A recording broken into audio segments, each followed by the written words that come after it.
himself is now officially 0 for 2 in the freestyle column. In his freestyle, he seemed to take aim yet again at some of his would-be foes. But this time, 2 of those foes was quite unexpected, at least for me. The first foe was the actual people. You shopping at Amazon or you boycott? You posted on Instagram? That's meta, boy. Stop it. I guess he's heard some of the blowback about him doing his exclusive deal for the Reasonable Doubt album with Target, if you haven't heard, in the midst of a would-be boycott. This is not the first time, though, Jay-Z has taken aim at our protests. I think we've past kneeling. It is interesting when he does take aim at a protest, because it seems to be maybe he supports protests. He just don't like protests with people that he doing business with. He told us infamously back when Colin Kaepernick was going through his back and forth with the NFL, when asked about, would he kneel, he said, okay, I think we've passed kneeling. And I think what he meant was maybe he is way past kneeling. I mean, his company, Rock Nation, got the deal to put on the halftime show with NFL. And so I think that if any of us knew that that would be basically the outcome of it, I think the pushback probably would have been even stronger. So fast forward, now he's taking aim at the common people who may shop at Target or may shop with Meta on Instagram. I'm a Target. Hey, don't miss that Target. You shopping at Amazon or you boycott? I think for me, that's where I take exception. With the economy and inflation, it is getting harder and harder now to boycott, because people are just looking for deals. People are looking literally for opportunities to put food in their homes and buy the various necessities that you need just to get by day to day. So for him to take aim at the people, I thought that shit was whack. In addition to that, these are the people that have bought your album, people that have bought into the Jay-Z brand over the years. He sounded like a billionaire. He sounded like somebody very much out of touch. One thing we do know about Jay-Z is that he's very intentional about all of his movements. And out of all the companies that he could have partnered with, he chose to take partnership with a company that we haven't finished straightening out our business yet. It seems counterintuitive to the movement trying to draw black people back into Target to buy that album, which in turn, people aren't going to go into Target just to buy that one album, right? People are going to go into Target to buy a bunch of other stuff too if they're in there. And so that just seemed to fly directly in the face of what we've been trying to accomplish and what we're trying to do as far as financial and economic upward mobility. That was a bit off-putting. Maybe Jay-Z was never a part of the boycott. I mean, obviously he wasn't a part of the kneeling. He wasn't a part of the boycott. And so for all the good that Jay-Z has done, which I'm sure everyone's like, you don't even know all the things that he done and the laws that he didn't pass. All that stuff's great. In my life, one thing that I've learned is that there are no permanent friends and no permanent enemies. In order to continue to curry the loyalty and to curry the favor of my friendship and my loyalty, and hopefully we can all learn from this, is that you got to keep being the same person. Today's loyalty is not bought with yesterday's deeds. If you start doing foul shit today, then you don't get my loyalty for what you did yesterday. Because what I found out, especially in entertainment, is that people change, and that dollars and cents make people go back on their word, make people forget, make people rewrite history. I don't even know if it's intentional. Cognitive dissonance is a real thing. And so having said that, I think that we all must continue to do the same things that we've been doing in order to continue the symbiotic relationship, right?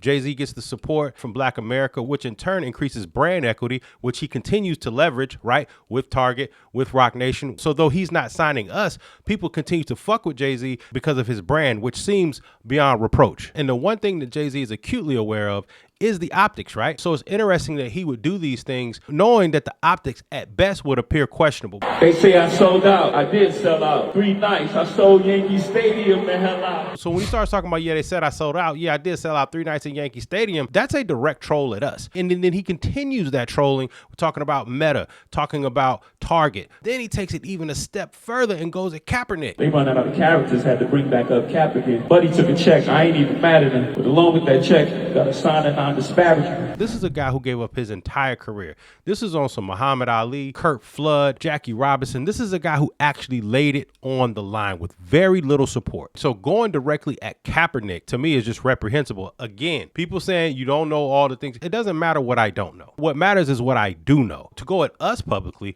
and then turn around and go at Kaepernick specifically publicly, I just think it was in poor taste. And the thing is, he didn't need it. He had already sold out Yankee Stadium. Where is the win in trolling Colin Kaepernick?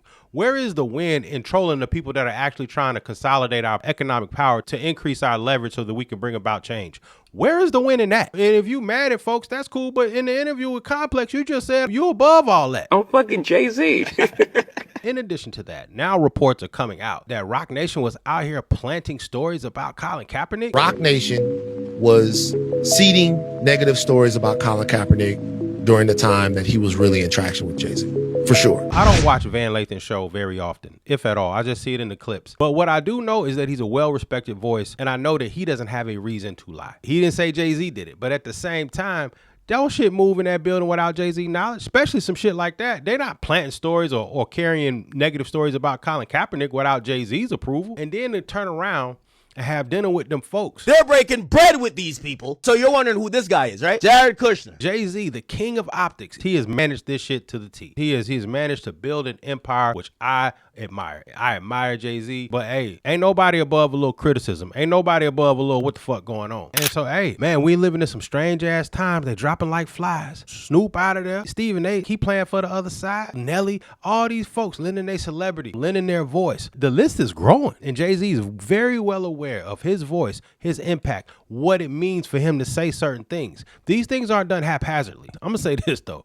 If you gonna diss us, if you gonna do that, then at least make the shit sound hot. This shit sound like you might need to start writing your shit down. You might need to stop doing it like, oh, I just pull it out the air. It ain't coming no more. That signal or whatever's going on. If you gonna diss us, at least make the shit sound hot. Because y'all ain't gonna tell me that this Jay-Z right here. That lady back on the stuff, she sound like she in love with him. Her kid can't even take their kids. Is the same as this Jay-Z right here. You know niggas die for equal pay, right? You know when I work, I ain't your slave, right? You know I ain't shucking and jiving and high-fiving. You know this ain't back in the days, right? He 0 for 2 on freestyle. I gave him a mulligan on the first one. I was like, hey, man, he been at the crib with the kids and stuff, make sure they getting on the bus. He been at the, just being a good husband. Now he came back out. This is his 30th anniversary. This his shit. The other one was the Roots Picnic. This his shit. Okay, and you come out with that shit, and somebody may want to hand him a notebook because everybody gift don't stay sharp. It don't stay sharp like the whole time. Y'all see Smokey Robinson Wasting your time, drinking that wine. It runs out. Jay-Z, ain't nothing wrong with using a pen. You could use a fancy pen. You could use a Mount Block. It's like, just write your free. Nobody will know that it's not a real freestyle. I know we come from the era where we talk about real, like a freestyle, something you come off the top of the dome, right? Now it's the change. People call pre-written raps freestyles now.